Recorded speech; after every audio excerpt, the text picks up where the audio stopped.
अस्सलाम वालेकुम। I am doctor Mohammad Safiullah, education head of Aagaz academia.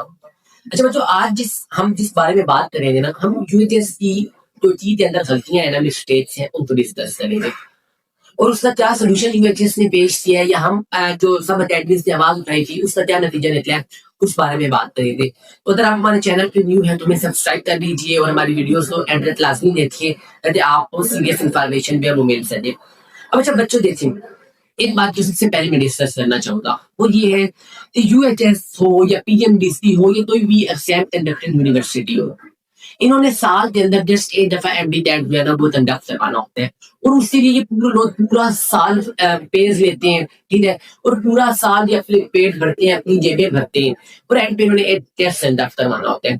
और हर साल जब टेस्ट कंडक्ट होता है, या तो उसमें एमसीक्यूज हल होते हैं, या तो आउट ऑफ सिलेबस एमसीक्यूज आ रहे होते हैं, ठीक है, टोटली आउट ऑफ सिलेबस आ जाते हैं, या फिर उसी चीज के अंदर गलतियां आ जाती हैं। देखिए, मतलब इतनी बड़ी नाअहली है, ये लोग इतने नाअहल हैं, ये एक पूरे साल के अंदर एक ट्रांसपेरेंट पेपर नहीं बना सकते, एक करेक्ट पेपर नहीं बना सकते। 180 एमसीक्यू इन्होंने बनाना था। अब एफएससी के अंदर एक बच्चे से 2 से 3 एमसीक्यू गलत हो जाए ना, तो उसका इतना लॉस नहीं होता, जस्ट 2-3 मार्क्स लॉस होते हैं। बट अगर एक एमडी कैट के पेपर में 180 में से 2-3% 2-3 एमसीक्यू रॉन्ग हो जाए किसी और की गलती की वजह से, तो 1% मेरिट जो है वो लो हो जाता है। अगर 3 एमसीक्यू रॉन्ग हो रहे हैं तो 0.9% आप वैसे ही मेरिट से नीचे जा रहे हो, आपका एग्रीगेट 0.9% कम हो रहा है, पर एमसीक्यू से एग्रीगेट 0.3% बन रहा है। जब 200 होते थे तब 0.25 बनता था, अब 0.3% एग्रीगेट बन रहा है। तो ये चीज देख लें, ये क्या है आपके पास, टोटली टोटली अनफेयर है ये बच्चों के साथ, ये बहुत बड़ी नाइंसाफी है। और मैं इस बात को अप्रिशिएट करूंगा कि तमाम प्लेटफॉर्म्स ने ये आवाज उठाई, और अब यूएचएस से मतलब जो है वो सॉल्व करने की तरफ आ रहा है। किस तरफ आ रहा है? जो यूएचएस ने अपना पोर्टल दिया है, पोर्टल ओपन किया और उसमें उन्होंने लिंक दिया है।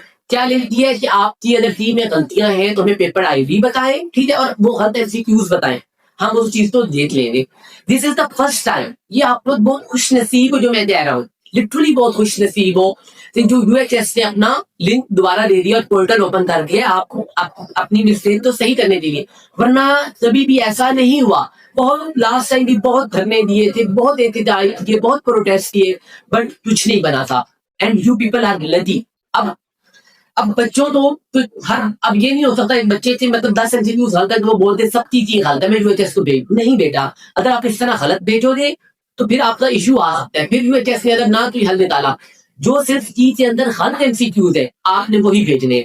अगर टी के अंदर आपसे गलत था वैसे और टी के अंदर आपका सही हो जाए फिर तो नो इशू, फिर आप ना भेजे। बट अगर आपका सही था एमसीक्यूज और टी के अंदर गलत आ जाए तो फिर आप यूएचएस को भेज दें। यूएचएस तो वो अपने एमसीक्यूज नंबर अपने पेपर आईडी के साथ भेज दें और यूएचएस जो है वो इस चीज का हल कर लेगा। अच्छा, अभी के लिए क्या है बेटा कि मैं आपको वो एमसीक्यू सबसे पहले बता दूं जो अपने यूएचएस को बताने हैं, ठीक है। हमने बहुत एनालिसिस किया है, हमने पेपर तो 3-4 दफा वो एमसीक्यूज देते हैं और हमें लगा है वही एमसीक्यूज डालते हैं, ठीक है। उससे ग्रेस मार्क्स मिलने चाहिए बच्चों को।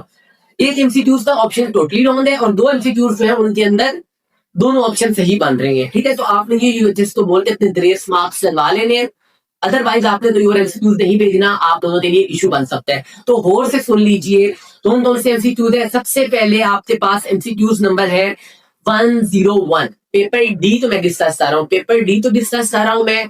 पेपर डी का एमसीक्यूज नंबर 101 मिस्ट्री पोर्शन का एमसीक्यूज है, जिसमें वो सिग्मा और पाई बाउंड्स की फॉर्मेशन के बारे में बात कर रहे हैं, ठीक है। यूएचएस ने जो ऑप्शंस दिए एमओटी, ठीक है, molecular orbital theory, BBT, VSEPR और सीएफटी क्रिस्टल फील्ड थियरी, ठीक है। तो उसके अंदर उन्होंने सीएफटी तो करेक्ट ऑप्शन बनाया था, बट वेस्पर थियरी भी इसका करेक्ट आंसर बन रहा है। क्या बन रहा है? वेस्पर जो है वो भी थियरी इसका आंसर बनता है।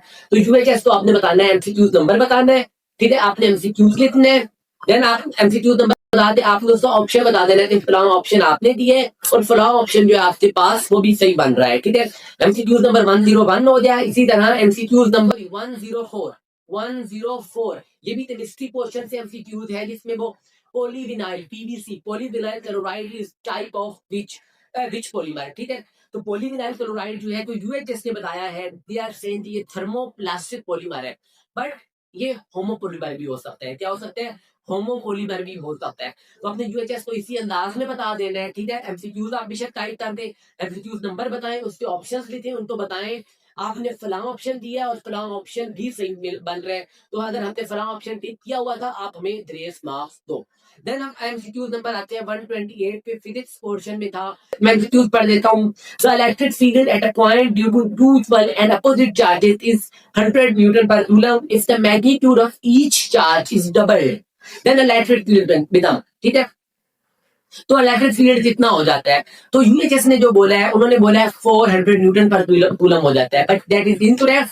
200 न्यूटन पर कूलम हो जाता है। अगर आप लोग बोले थे तो मैं ये एक्सप्लेनेशन भी बता दूंगा आपको किसी नेक्स्ट वीडियो के अंदर, बट अभी के लिए जस्ट आपको एमसीक्यू का नंबर बताया है मैंने और उसकी सिंपल मैंने बता दिया था ये वाला डायरेक्ट आंसर बन रहे हैं। तो आप लोग यूएचएस के पोर्टल पे जाते हैं, जिसका लिंक मैं अपनी वीडियो के डिस्क्रिप्शन में डाल दूंगा, आपको ढूंढना भी नहीं पड़ेगा, ठीक है। आपने जाते ही अपनी कंप्लेन दर्ज करवा देनी है और यूएचएस वाले जो है वो आपके यूएचएस वाले आपकी इस कंप्लेन को कंसीडर करने तक बोल रहे हैं। ये सारा वीडियो बनाने का मकसद क्या था? मकसद ये था, एक तो आपको ये बात बताई जा सकती है यूएचएस के पोर्टल की, आप तो अल्टरनेटिव्स के बारे में बताए होते हैं।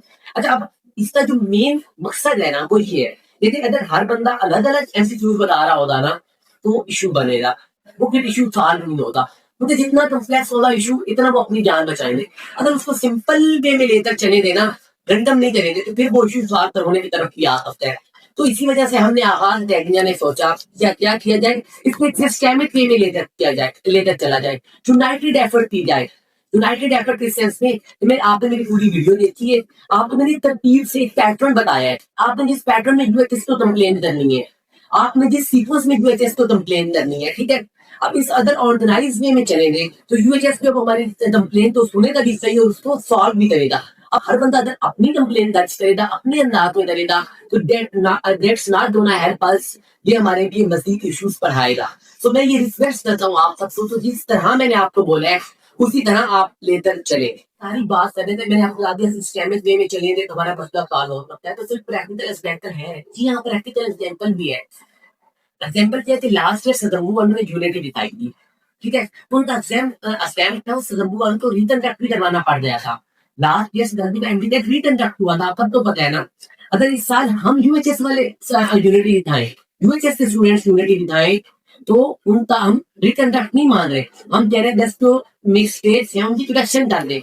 अगर हम यूनिटी दिखाएं तो आप हमारी जो मिस्टेक्स हैं उनकी भी करेक्शन मिल सकती है और हमारा जो एक लीगल मतलब हमारा हक है वो हमें मिल सकता है। बट अगर हम रैंडम चले गए तो इस बात को हम भूल ही जाए कि हमें कोई हक हमारा मिलेगा या हमारा जो मतलब एक चीज हमारी जो है वो हमें मिलेगी, ये हम चीज फिर टोटली भूल जाए। अगर हम यूनाइट हो जाएंगे तो फिर हम जीत सकते हैं, हम अपना हक ले सकते हैं।